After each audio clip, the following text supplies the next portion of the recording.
आहे, त्यामुळे बोलताना इतके अनुभव आहेत ना की एखादं खूप शिकलेली बाई आपल्या लहान मुलाला जर शिकवत असेल किंवा तिला डील करत असेल तिच्याशी, तर तिला प्रश्न पडतो ह्याला आता कसं करू, कारण तिची लेवल वरती असते, तो एकदम छोटा असतो, बरोबर ना.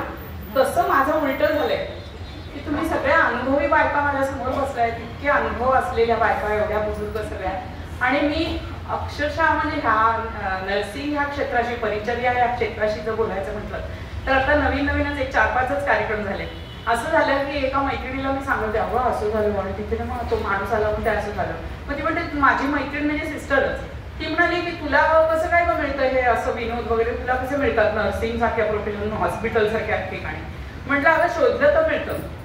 आपण जर भाजी घेताना एक ठराविक भाजीच घ्यायला गेलो, कारलंच घ्यायचं, तर बरोबर कारलं आपण शोधत जातो.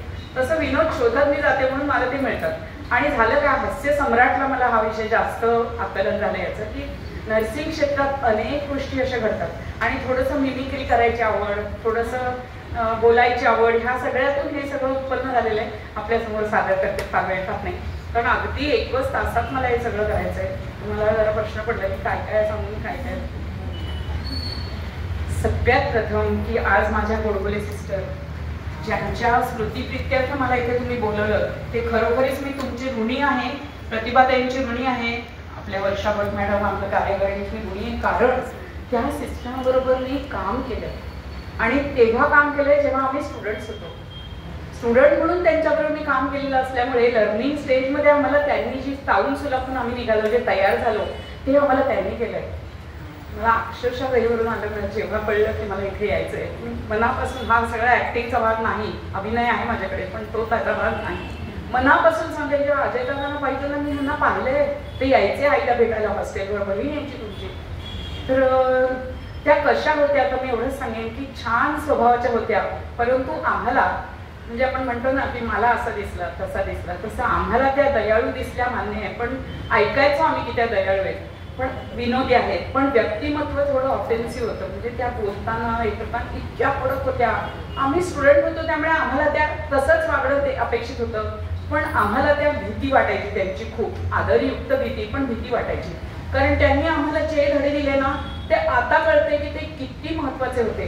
आता जसं जसं ॲडव्हान्स स्टेज जाते तसं तसं जे काही होतं, आम्ही IV सेट्स जे होते ना, पेशंटला IV लावतात, बाटल्या लावतात, त्याचे जे सेट्स असतात ना, ते सेट आम्ही रेग्युलेटर, तो छोटा हे वायर, असं सगळं ते स्ट्रगलेज करून आम्ही त्याचे ते बनवायचो IV सेट्स.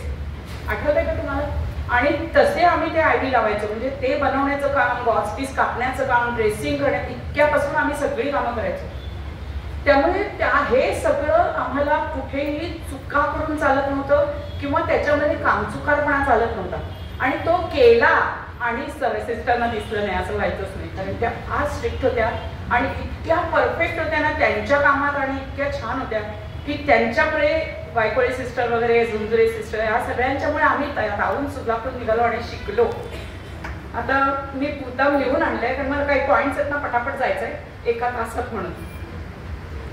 आम्ही ना अशा 17 वर्षाच्या हरण्या होतो, असे डोळे असे दुखत आम्ही गेलो होतो.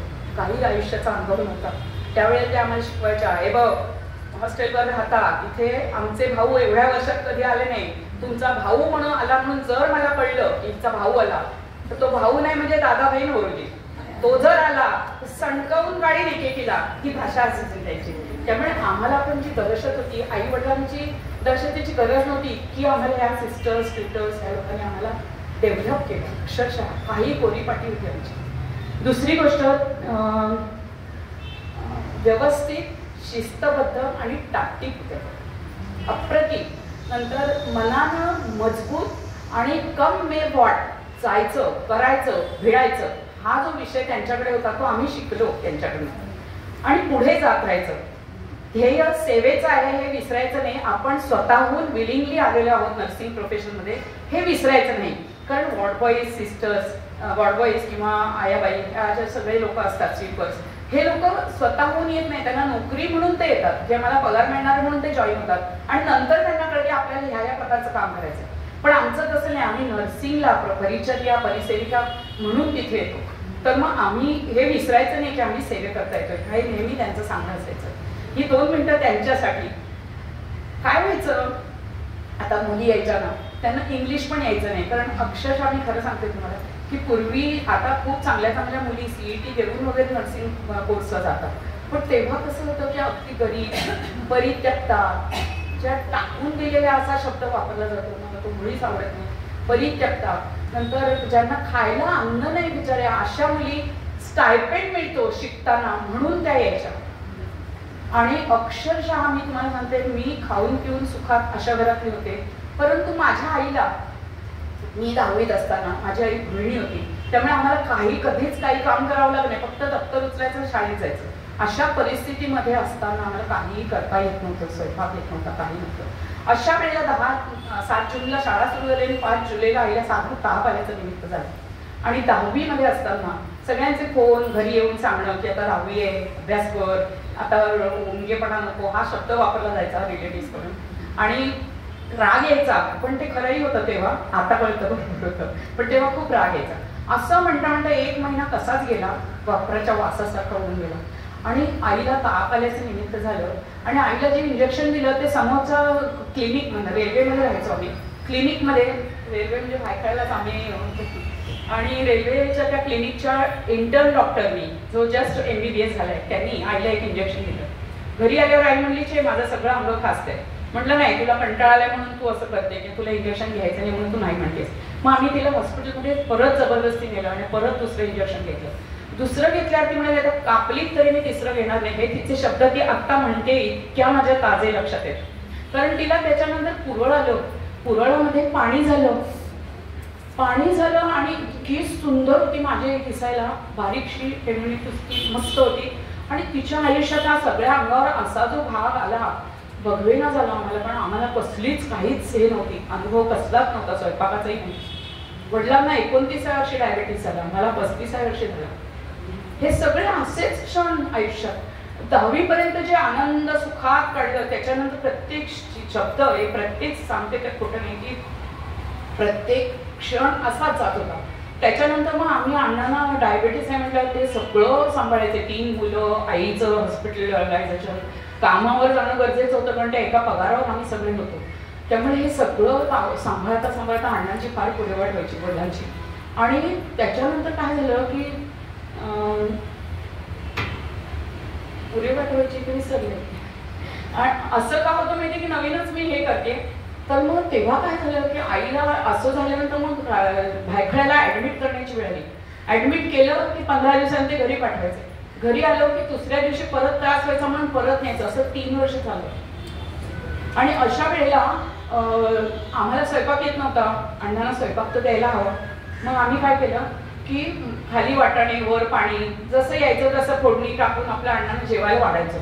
असं करत करत आम्ही हळूहळू शिकत गेलो.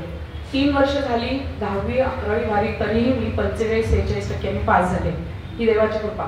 आणि त्याच्यानंतर मग नर्सिंगला का आले की त्या 3 वर्षामध्ये सिस्टर कशी असते, सिस्टर कपडे किती सुंदर घालते, काय अट्रॅक्टिव्ह ड्रेस, तिचा तो तोरा, हे सगळं पाहून ना थोडं अट्रॅक्शन, एक आकर्षक, म्हणजे मन असं भुलून गेलं तर मला सिस्टरच व्हायचं. आणि असं करता करता तिचं जे वॉर्डचं व्यवस्थापन असतं, वॉर्डचं ती व्यवस्थापन करते की 4th श्रेणी कामगारांचं व्यवस्थापन, त्यांच्या ड्युट्या लावणं, त्या वेळेवर येतात की नाही, ते काय काम करतात, ते काम करत नसतील तर त्यांच्यावर लक्ष ठेवणं, त्यांना कामाला लावणं. पेशंटची, प्रत्येक पेशंटची, म्हणजे तिथे 20 पेशंटचं सँक्शन आहे, तिथे 60 पेशंट असतात. मोठ्या मोठ्या गव्हर्नमेंट हॉस्पिटल काम केली काय नाही ना, नाही. तर तिथे काम करताना असं व्हायचं की काम चालतं हळूहळू संपायला लागलं. 12वी पास झाले, रुईयामध्ये ऍडमिशन घेतली. आता करायचं काय, कारण आईला सांगितलं होतं की जाऊ दे पुढचं, तो फार आहे ते रामायण. त्याच्यानंतर मग आम्ही असं करत करत हळूहळू काउन्सिलातून निघत होतो. 12वीला गेल्यावरती सगळे सांगते आया की ह्या 3 वर्ष लोकांनी भंडावून सोडलं होतं. रिलेटिव्ह यायचे फक्त सगळं हे घेऊन, पाहुणचार घेऊन निघून जायचे. आम्ही एवढं लहान होतो तरी आम्हाला मदतीला कोणी थांबलं नाही कधी. हे सांगण्याची गरज वाटते मला की तेव्हाच खरी गरज असते. एका तर काकूला कॅन्सर होता, तर ती टाटामध्ये जाण्यासाठी, आम्ही परेलला राहायचो, ती टाटामध्ये जाण्याची 3 महिने आमच्याकडे राहिली आणि आम्हाला इतका ताप दिला की हे असं करू नका, तसं करू नका, तुम्हाला काही येतच नाही. हे जे प्रकार होते ना, ह्याच्यातून जाताना त्रास होत होता. आईला सांभाळण्यापेक्षा आम्हाला ह्या गोष्टींचा जास्त त्रास होतो. आमच्या आईचा कडे आम्हाला बघवत नव्हतं, पण ही अशी कंडिशन झाली त्याच्यामुळे आणखीन प्रॉब्लेम. आणि मग काय झालं की सगळे सांगत होते तुम्ही केस टाका, डॉक्टरवर केस टाका. इंजेक्शन दिलं त्या डॉक्टर. अण्णा म्हणाले ते केस टाकून तिकडे बघायला मला वेळ नाहीये कोर्टात जायला, त्याच्यापेक्षा मी माझ्या बायकोला तेवढा वेळ. असं करता करता अण्णा कर्जबाजारी झाले. पैसे नाही अण्णा, करायचं काय? 3 भावंड. अण्णांनी सांगितलं फक्त ग्रॅज्युएशन मी तुम्हाला करून देईन. ग्रॅज्युएशन कशाला? मी नर्सिंगला गेले 12वी नंतर. 13वीची दुय्याची ऍडमिशन कॅन्सल केली आणि मी 13वीला म्हणजे नर्सिंगला गेले. अण्णांना म्हटलं अण्णा मी माझा निर्णय झालेला आहे, कारण ते अट्रॅक्शन होतं ना, सिस्टरच्या ड्रेसचं, तिचं कामाची पद्धत, सगळ्या वॉर्डमधल्या प्रत्येक पेशंटचं डायग्नोसिस, प्रत्येक पेशंटची ट्रीटमेंट्स. आणि अचानक काही प्रॉब्लेम आला तर स्टँडिंग ऑर्डर्स असतात की ह्या वेळेला हे इंजेक्शन द्या, त्यावेळेला ते द्या. म्हणजे पेशंटला थंडी वाजून आली तर पटकन पॅरासिटामॉल देतो आम्ही, ॲव्हिल देतो. आणि ॲव्हिलमुळे पटकन गरम होतं अंग, एकदम हाय फिवर होतो, मग लगेच आम्हाला PCM द्यावं लागतं. हे स्टँडिंग ऑर्डर्स असतात. तर हे सगळं ती कॅरी आउट करते, सगळीकडे लक्ष ठेव. डॉक्टर आले तरी त्यांच्याबरोबर राऊंडला हजर, ते काय सांगतात ते कॅरी आउट करणं, त्यांना योग्य नियम सांगणं, हे सगळं व्यवस्थापन वॉर्डचं तिच्या हातात असतं. हे पाहून मी खुश झाले होते आणि मला नकळत माझ्या मनाने कळू दिला होता की आपण तिकडेच जायचं. झालं काय की माझे वडील नेहमी म्हणायचे, सहज बोलता बोलता, की नर्सिंग किंवा परिचर्या हा विषय प्रत्येक मुलीनी, प्रत्येक बाईनी हा कोर्स करायला हवा. इतका सुंदर कोर्स आहे. आणि नकळत ह्या सगळ्याचा अर्थ की मी नर्सिंगला गेले. नर्सिंगला गेल्यानंतर काय झालं, तिथे गेलो आणि नंतर आमच्या शाळेतल्या आपल्या कोर्सला फक्त जाताना वडिलांनी सांगतं तू जातेस जा. मी सगळ्यात लहान लाडकी, वडिलांची इच्छा नव्हती मी जावं, पण त्यांनी मला काय सांगितलं, मन तर सांगत होतं की शक्यच नाही ना एवढं हे करणं, स्टायपेंड मिळणार म्हणून मी केले खरं सांगायचं. आणि मग गेले तर तेव्हा एकच सांगितलं की AEM मध्ये घडलेला पगार जस्ट नवीन होता, शांता, अरुणा शांता. तर ते नाव घेत नाही मी, आज घेतलं कारण आपण लेडीज आहोत सगळ्या, फक्त दादा आपल्यातच आहे म्हणून. तर तिचा विचार कर, तिने जे सहन केलंय ते का सहन केलंय, डोक्यात राग तो माझ्या भरपूर आहे, त्यामुळे तुला शांत राहून पूर्ण हे सगळं करावं लागेल. हो मी म्हटलं मी पूर्ण विश्वासाने तुम्हाला सांगते की मी हे पूर्ण करीन. असं करत करत नर्सिंग झालं. त्याच्यानंतर काय व्हायचं, तिथे गेल्यानंतर एक जुळाला घाबरणारी मी वेडी होती. आणि तिथे गेल्यानंतर जे अनुभव आले ना, बघत राहायचो आम्ही. सगळ्यात पहिला अनुभव काय, पहिल्या 3 महिन्याचं जे प्रोबेशन पिरियड असतं, त्याच्यानंतर त्या परीक्षेनंतर ठरतं की आम्ही पुढचा कोर्स करणार नाही.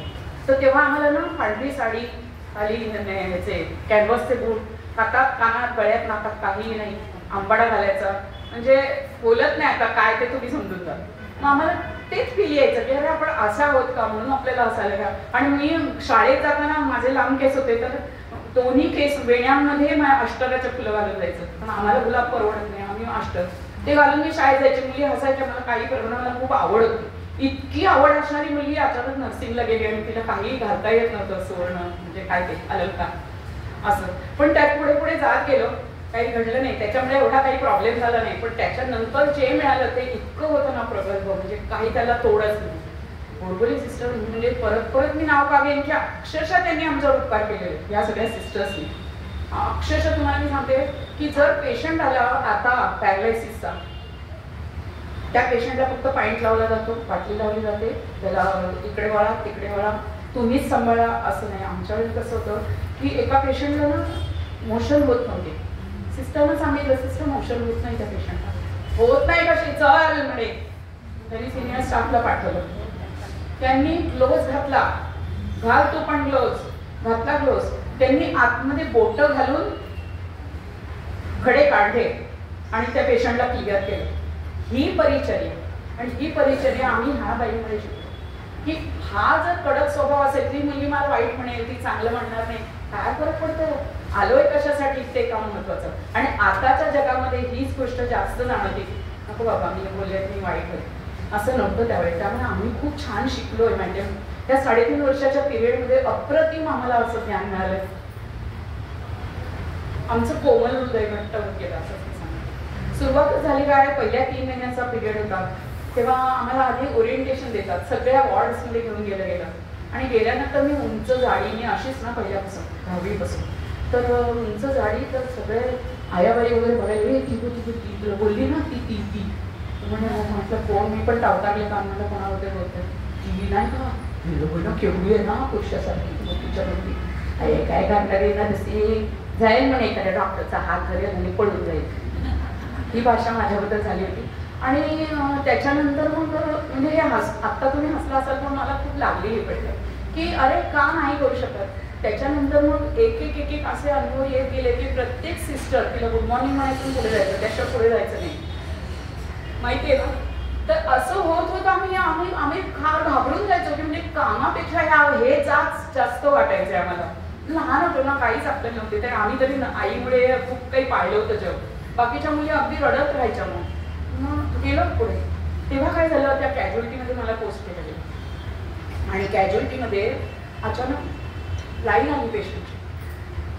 चालेल ना सांगितलं तर, काही कोमल हृदय असेल तर सांगा, नाहीतर मी नाही सांगत. तिथे आम्ही 17 वर्षाच्या मुली वेड्या, काही अक्कल नाही, नर्सिंगबद्दल काही माहिती नाही, शिकतोय सगळं, आणि अचानक पेशंट यायला लागले. म्हटलं हे कसले, सिस्टर म्हणाल्या मी सांगेन तेवढं करायचं. म्हटलं चालेल. आणि आम्ही स्टुडंट्स होतो ना, सिस्टर जे सांगतील ते काम करत होतो. रेल्वेचं फाटक उघडं राहिलं 83 का 84 काय ते, आणि तेव्हा पहिलाच डबा बायकांचा येतो, पहिले 3 डबे सगळ्या ऑफिसला जाण्यासाठी, आणि त्यांचे बघा असे पर्स, असे हात, असेच्या असे हात विथ पर्स, हात तुटलेला, पाय तुटलेला, वहीवर अजूनही येतो की ते आम्ही पाहिलं. आणि ना अक्षरशः खाली कॅज्युअलिटीच्या बाहेर एवढा जागा त्याच्यात ठेवले होते, आणि ते पाहत नव्हतं आम्ही काम काय करणार, हिंमतच नव्हती. आणि सगळ्यांना सांगितलं होते वरती कोणीही जायचं नाही, कारण वरून तुम्ही ते बघताना जर पडलात तर चक्कर येऊन, वरती सगळं ब्लॉक केलं होतं, सगळे सिक्युरिटी जेवण. असे एक पेशंट, म्हणजे जेव्हा आमच्याकडे म्हणतात की काही नाही ग माझा वॉर्ड लाईट असतो, माझा पाय एकदम लाईट आहे, म्हटलं ना आमचा वॉर्ड पाय हेवी आहे ना, त्यामुळे आम्ही खूप शिकलो की आम्हाला जास्त पेशंट, जास्त प्रकार बघायला मिळाले असं. आता ह्या मुली ज्या म्हणते ना मी परित्यक्ता वगैरे यायच्या, गरीब घरातल्या, खायलाही बिचाऱ्यांना मिळत नाही. तिथे जे मेसमध्ये जे जेवण मिळायचं, खूप गावातल्या बायकांना त्यांचा जरा आहार जास्त असतो, तर तिथे ते ऐकणं, ते जे काय त्या सगळ्यातनं पार पडलो. आणि एक भास्कर म्हणून आमच्याकडे दारुडे होता, पण तो खूप चांगला होता. बाय थांब मी देतो, बाय देतो, काय बोल नको मी देतो, असं करून आम्हाला सांभाळलं या लोकांनी. पुढे काय नाईट करायचं ना हॉस्पिटलमध्ये, वॉर्डमध्ये, तर आम्हाला उभंच राहून म्हणजे काम करता यायचंच नाही, फक्त स्टाफ नर्सनी बसायचं, सिस्टरनी स्टुडंटनी बसायचं नाही. मग तो सर्वंट आहे ना, हे बाय ये बाबा, आम्हाला मिसी बाबा म्हणायचं, बाबा ये. म्हणून काय झालं, म्हणून तू उभी राहा कोपऱ्यात, सिस्टर गेल्यात ना तिकडे, मी तुला चहा देतो. सो नाईट ड्युटीमध्ये आम्हाला चहा वगैरे द्यायचं. हे लोकांनी आम्हाला सांभाळलं, म्हणून आम्ही इतकं छान निघालो. खूप चांगलं शिक्षण मिळालं आणि अप्रतिम, म्हणजे वडील जे म्हणतात ना की प्रत्येकीने करायला हवं, ते घरासाठी सुद्धा गरजेचं आहे त्या ट्रेनिंग, असं आम्ही जाणलं. तर व्हायचं काय, या गरीब मुली त्यांना इंग्लिश यायचं नाही, गरीब म्हणून इंग्लिश यायचं नाही असं नाही माझं म्हणणं, पण त्यांना इंग्लिश काय फक्त मराठी सुद्धा गावरान बोलायच्या. व्हायचं काय, आम्हाला डॉक्टरना जर बोलवायचं पेशंट सिरियस झाला तर आम्हाला ना काही कॉल लिहून पाठवायला व्हायचं. तर त्या कॉलचा असं एक मॅटर होता की this is to inform you that my patient हिवा इज नॉट हॅव्हिंग, म्हणजे असं काय जे असेल ते, so please come and do the gift. तर एका स्टाफने, स्टुडंट होती, स्टाफ नव्हती त्या दिवशी, स्टुडंटने लिहिलं patient is not passing urine, so please come and pass urine. असं म्हटल्यावर त्या डॉक्टर काय कमी असेल का, नर्सेस म्हणजे काय, गरीब असतो ना आम्ही, छोटे असतो तेव्हा, त्यामुळे ते आमची उडवायला बघतच असतात. त्यांनी लिहिलं just now I have passed it, so please call me after 2 hours. अशी उदाहरणं आम्ही पाहिली. Patient is doing something under the blanket. Driver यायचं, पेशंटला खूप ताका लागली, थंडी वाजायची आणि ते ब्लँकेट घातलेलं असायचं, मग तो उडायचा ना. So patient is doing something under the blanket. English येत नाही ना, हा प्रॉब्लेम. तो म्हणायचं just see he is alone or somebody. असं सहन करायला लागायचं. हे आम्हाला कठीण होतं, कारण आम्हाला कळत नव्हतं इंग्लिश आणि त्यांच्या पुढे झुकायची इच्छा नव्हती. असे प्रसंग येत आम्ही पुढे गेलो. हा 1 तास मला खूप वाईट वाटते, मला 3-4 तास नंतर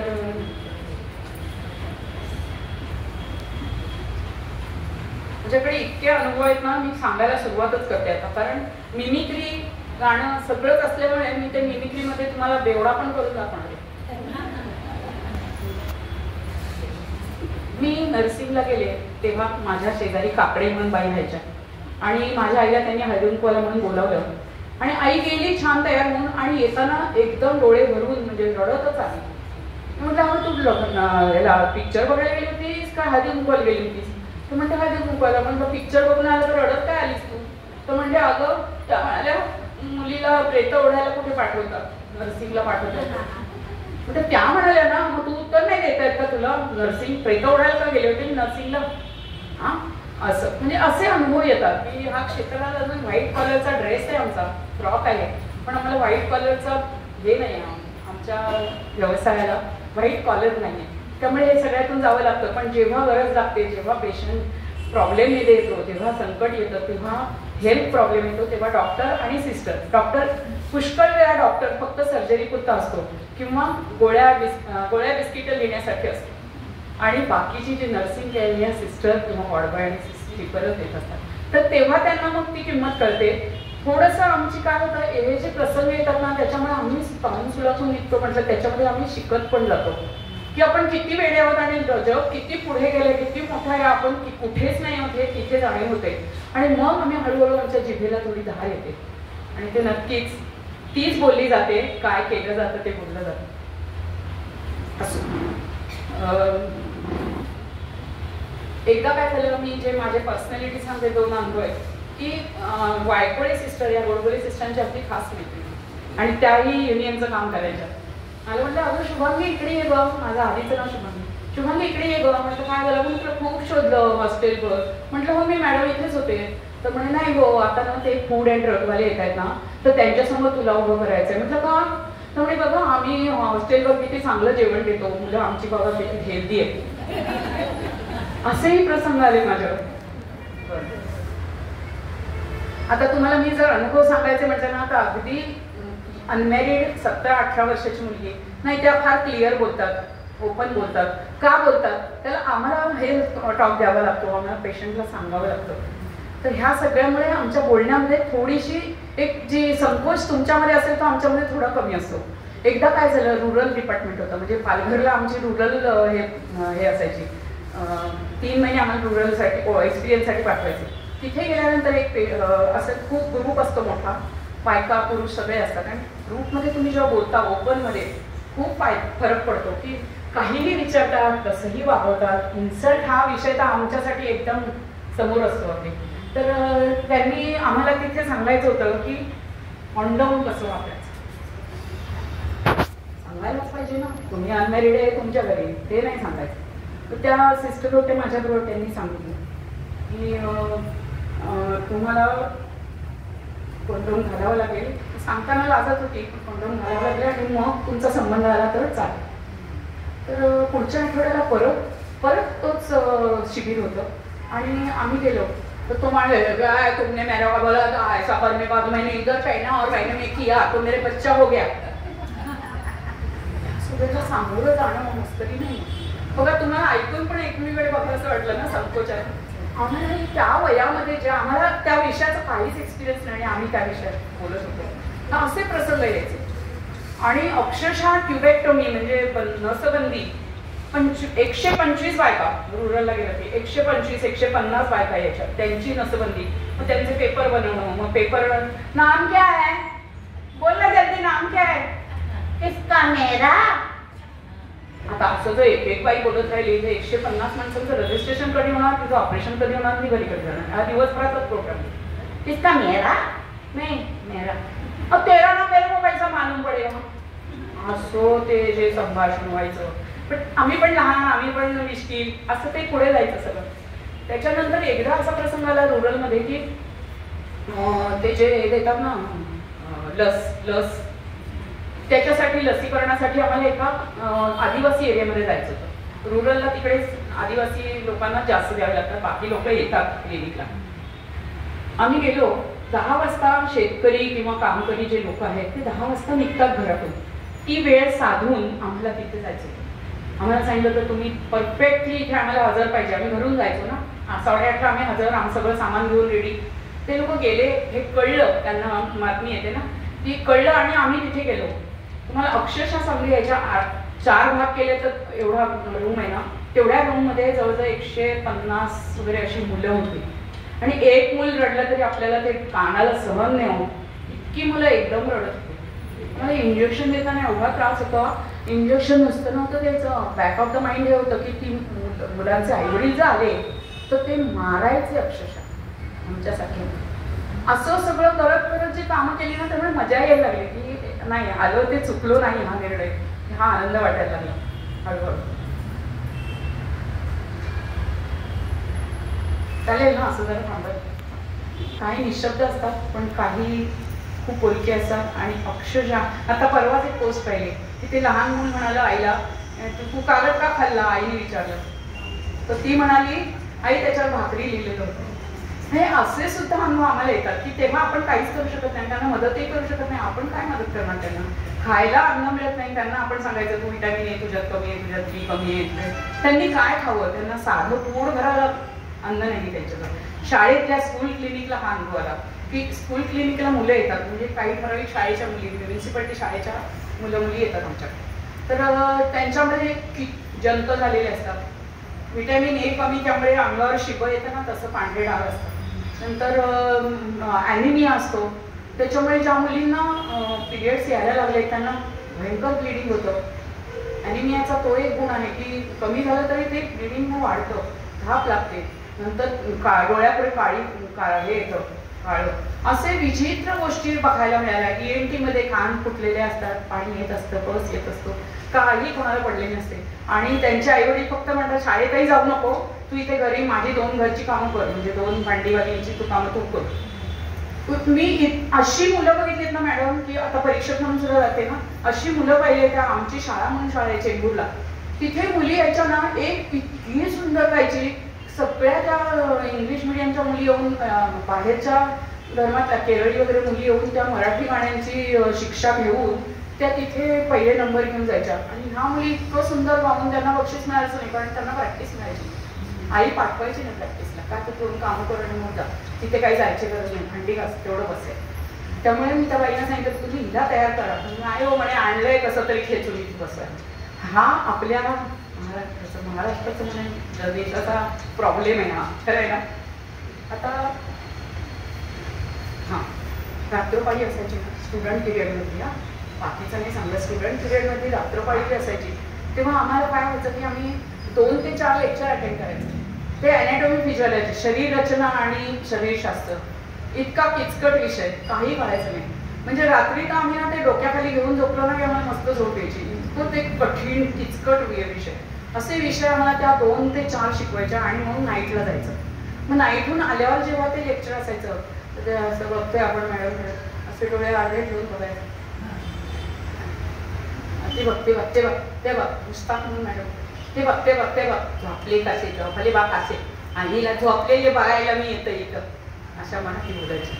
आणि मग कोणतरी सांगायचं नाही मॅडम मी झोपली नव्हती असं. एक डॉक्टर होते, ते पण असेच विनोद करायचे. ॲनाटॉमी खूप सुंदर शिकवायचे आणि ते असे विनोद करायचे. आणि ते विनोद ऐकायला यायचेच नाही, कारण एकदा तर माझ्यावर विनोद केला होता की माझे असे चब्बू होते, जाळी होते आणि गाल असे फुल.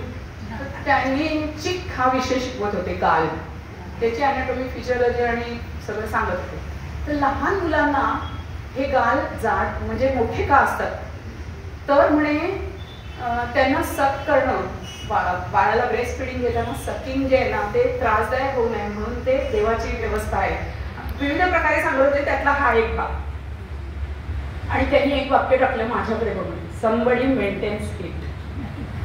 मला कुठे ऐकलं, मी झोपले होते, डोळे मिटले होते. आणि आम्ही कसं ते एकीच्या मागे उभे राहून असेल झोपली, तिकडे वळू नको असं करत आम्ही झोपायचो. पण आमच्याकडे ताकदच नसायची. रात्रभर काम करायचं. सकाळी उठल्यावर आमच्या सिस्टरबद्दल सांगते तर का तर काय करायच्या, आल्या ना गुड मॉर्निंग सिस्टर सगळ्यांनी केलं की त्या डायरेक्ट आत जायच्या, बसायच्या नाही. आणि परफेक्ट 7ला म्हणजे 7ला हजर आतमध्ये जायच्या. प्रत्येक पेशंटला कांडी लगायचा, पानी लगाया था, यूरिन का बॉटल साफ किया, कितने बजे किया, खाना खाया, संडास हुआ, बाथरूम हुआ, प्रत्येकाला विचारायचे.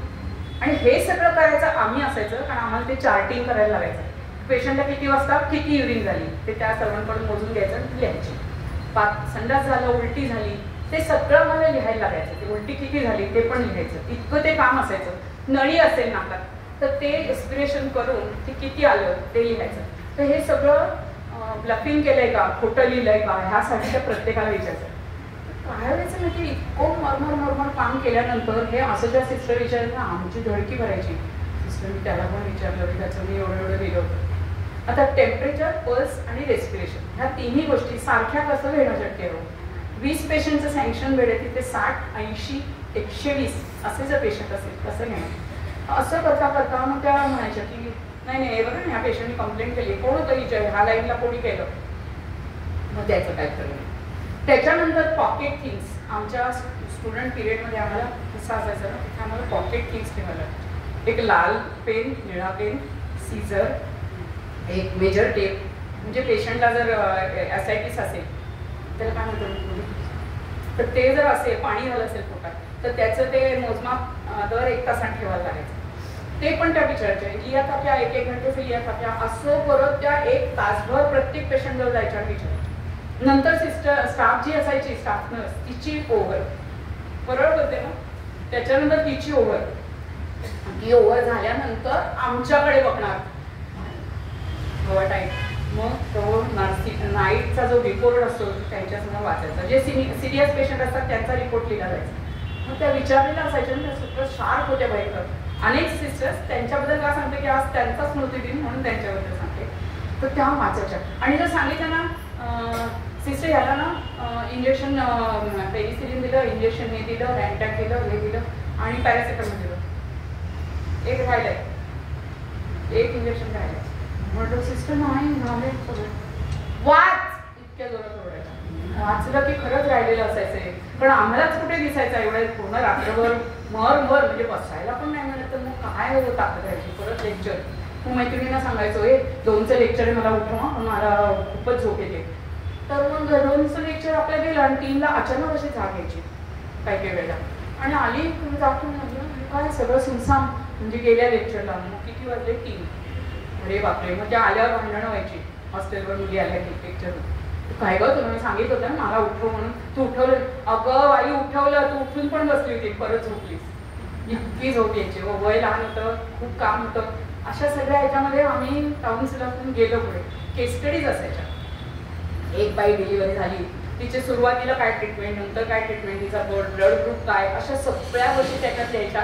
अशा 60 करायच्या आणि त्या पुटअप करायच्या आणि मगच परीक्षेला बसायला आम्हाला अलाउ व्हायचं असं. त्याच्यानंतर स्टाफ नर्स आम्ही जेव्हा होतो तेव्हा स्टाफ नर्स झाल्यानंतर एक अभिनेत्री जशी स्टेजवर जाते ना, पूर्ण तयार असते, पाठांतर होत असतं, सगळं झालेलं असतं, छान तिचा ड्रेस तयार असतो, कॉस्ट्युम सगळं रेडी असतं, आणि ती जी एंट्री घेते ना ज्या कॉन्फिडन्समध्ये, स्टाफ नर्स झाल्यावर आम्ही तशी एंट्री घ्यावी असं अपेक्षित असतं. पण तरीही आम्ही शिकतच असतो. आणि होतं काय की एकदा निळा बेल्ट लागला की तुम्हाला कुठल्याही बाबतीत चूक करायला हे नाही, वाव नाही.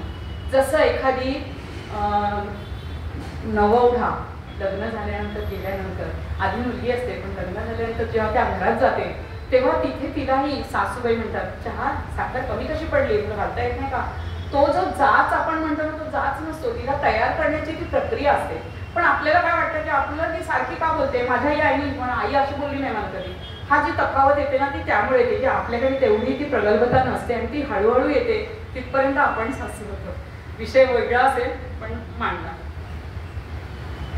आम्हाला बरोबर होत आहे ना, स्पंजिंग हा विषय असायचा पहिल्या 3 महिन्यात. आणि स्पंजिंगसाठी 10 पेशंट असायचे. सिस्टर आल्या जेव्हा राहून घ्यायच्या तेव्हा बघायचे याला हवं, याला हवं, याला हवं.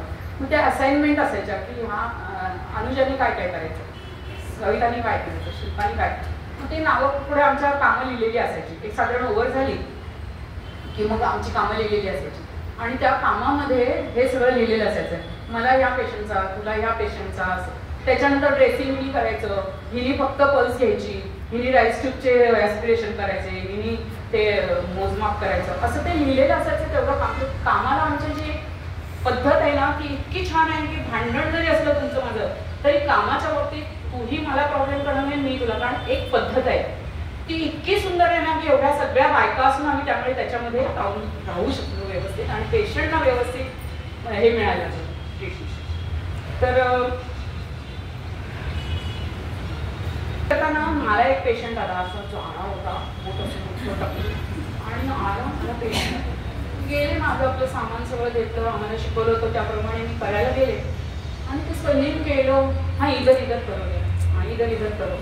ते पोरं काय आम्ही तरुण मुली ना आणि त्यांना जर एवढ्या 40 वर्षा 45 वर्षाचा जर माणूस मिळत असेल पुसायला तर त्यांना मजाच येते ना.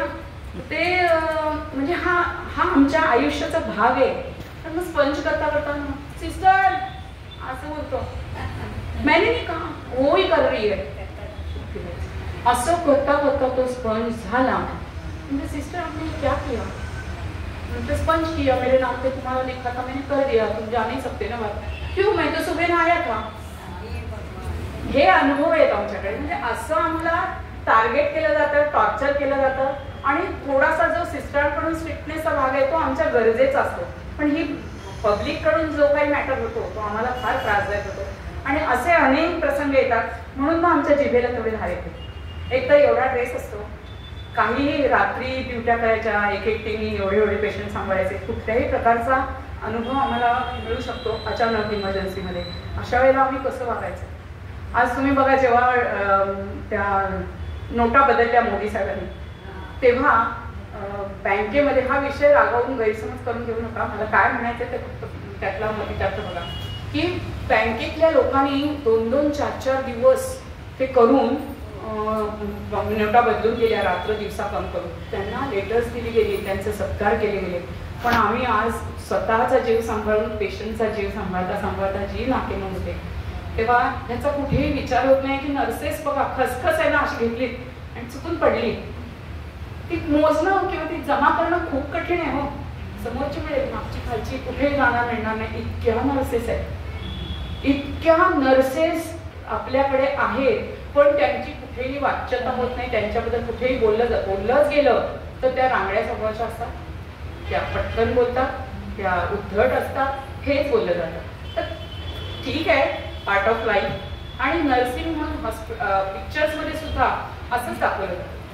अनेक ठिकाणी असं बोललं जातं आमच्याबद्दल असं लिहिलं हे ऑब्जेक्शन आत्ता विकीवरती झालेलं आहे हे ऑब्जेक्शन घेतलं नाचलं म्हणून. पण नर्सेसना तुम्ही जो तुमचं आयुष्य वाचवतो त्यांना तुम्ही असं वागवता मग त्याच्याबद्दल कुणालाही बोलावंसं वाटत नाही की नर्सेस नाही बोलायला वाटत. आज नवरात्रामध्ये जेव्हा फोटो येतात वृत्तमानपत्रात तेव्हा कुठेही तुम्हाला नर्सिंग ड्रेसमधला किंवा पांढऱ्या साडीतले नर्सेस दिसतात का. वेळच नाही हो. शिफ्ट ड्युट्या आहेत मुलांचं सांभाळायचं नवऱ्याचे सगळे टँट्रम्स सांभाळायचे सगळं करता करता जीव बेटाकुटीच येतो. आणि अक्षरशः फक्त कोरोनामध्ये आम्ही थोड्या लाईमलाईटमध्ये आलो सगळ्यांच्या नजरेत आम्ही आलो असं आनंद आहे.